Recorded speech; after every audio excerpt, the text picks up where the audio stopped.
RDJ का Avengers doomsday.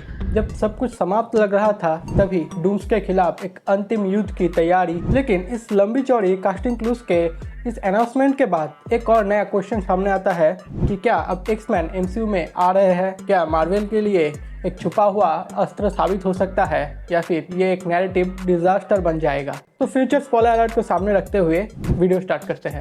Avengers doomsday का official cast leak हुआ। फैंस ने देखा कुछ फैमिलियर फेसेस सामने आ रहे हैं, कैरेक्टर्स जैसे थॉर, लोकी, सूरी, एंटमैन एटसेट्रा। लेकिन सबसे बड़ा शॉकिंग न्यूज था कुछ अनकॉन्फर्म्ड एंड मिस्टीरियस कैरेक्टर्स का यहाँ पे अनाउंस करना, जिनके अराउंड स्पेकुलेशन घूम रहा है कि वो म्यूटेंट्स हो सकते हैं। इंडस्ट्री इंसाइडर्स और कुछ सेट लीक्स ने कंफर्म कर दिया है कि एक्समैन या तो कैमियो करेंगे या एक स्ट्रॉन्ग सपोर्टिंग रोल प्ले करेंगे। लेकिन सबसे बड़ी दिक्कत यह है कि मार्वल अभी तक एमसीयू में एक्समैन का प्रॉपर ग्राउंड वर्क बिल्ड नहीं कर पाया। कॉमिक्स में एक्समैन और एवेंजर्स के रिलेशन डेकेड्स तक ग्रो हुआ था। डिस्क्रिमिनेशन, आइडेंटिटी, सर्वाइवल और एक्सेप्टेंस जैसे थीम्स के साथ अगर मार्वल ने एक्समैन को सीधा एवेंजर्स फिल्म में ला दिया बिना किसी लॉजिकल फाउंडेशन के, तो ये उन कैरेक्टर्स की लेगेसी और वर्ल्ड बिल्डिंग को डिस्ट्रॉय कर सकता है। सबसे पहले तो ये बात क्लियर है कि मार्वल का मल्टीवर्स सागा ऑलरेडी एक कॉम्प्लेक्स पजल बन चुका है। कैंग के वेरिएंट्स, टाइमलाइंस का कोलैप्स, इंकर्शंस, ये सब चीजें ऑलरेडी बहुत ही ट्विस्टेड है। और जब तुम एक और पावरफुल ग्रुप एक्समैन को इस स्पैगेटी प्लॉट में घुसा दोगे बिना प्रॉपर एक्सप्लेनेशन के, तो कहानी और भी कंफ्यूजिंग बन जाएगी। मार्वल को ये डिफाइन करना होगा कि क्या एक्समैन एक ऑल्टरनेट यूनिवर्स से आया है, और अगर हाँ तो उनका मल्टीवर्स का कनेक्शन डूम के नैरेटिव से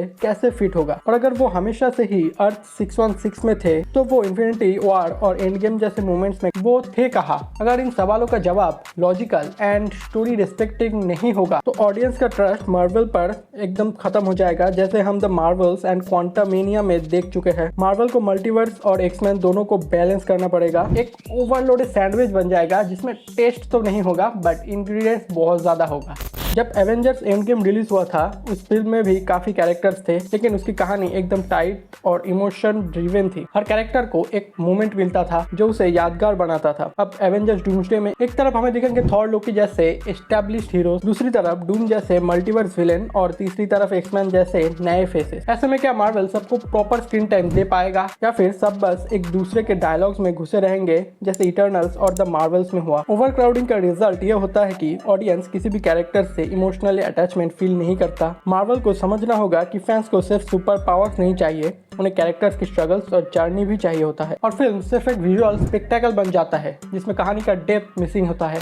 अगर एक्समैन इस वर्ल्ड में पहले से ही एग्जिस्ट करते हैं तो सबसे लॉजिकल सवाल ये उठता है कि जब दुनिया पर सबसे बड़े थ्रेट्स आए जैसे अल्ट्रॉन, थैनोस या फिर कैंग, तब वो कहाँ थे? अगर चार्ल्स ज़ेवियर जैसे माइंड रीडर्स और वुल्वरिन जैसे इटर्नल सोल्जर इस दुनिया में थे तो क्या एवेंजर्स उन्हें कभी मिले नहीं? क्या उन्होंने कभी थैनोस के स्नैप को स्टॉप करने की कोशिश नहीं की? या फिर मार्वल को ये एक्सेप्ट करना होगा कि म्यूटेंट्स अभी तक किसी एक ऑल्टरनेट यूनिवर्स में थे और अब इनकर्शन की वजह से उनका और एवेंजर्स का वर्ल्ड मार्ज हो रहा है? दोनों ऑप्शन में से कोई भी इजी नहीं है। Logical loop holes clear explanation मांगते हैं और अगर मार्वल ने ये एक्सप्लेनेशन मिस किया तो फैंस का ट्रस्ट और एमसीयू का कंटिन्यूटी ज्यादा वीक हो जाएगा। बाकी मार्वल की स्टोरी राइटिंग की स्किल हमसे बहुत ही ज्यादा एक्सपर्ट है इन काम में, तो अगर मार्वल स्मूथली प्लान करे तो कुछ इंटरेस्टिंग पाथवे अभी भी अवेलेबल है, जिसमें पहला ही नाम आता है Deadpool and Wolverine getaway. Deadpool and Wolverine movie already multiversal mess बन चुका है। ये परफेक्ट पॉइंट बन सकता है एक्समैन को एमसीयू में लॉजिकली एंटर करवाने का, जिसमें डेडपूल के थ्रू म्यूटेंट्स को एक न्यू टाइमलाइन में शिफ्ट दिखाया जाए। देन इनकर्शन सर्वाइवर्स, एक्समैन को एक ऐसी वर्ल्ड का सर्वाइवर दिखाया जाए जो इनकर्शन के बाद डिस्ट्रॉय हो चुका हो। ऐसे में वो एवेंजर्स के साथ एक नई दुनिया में एडजस्ट करते नजर आएंगे, लॉजिकली और emotionally both satisfying. And lastly I thought secret history plot. Marvel ये दिखाए कि म्यूटेंट्स हमेशा से थे लेकिन उनका एग्जिस्टेंस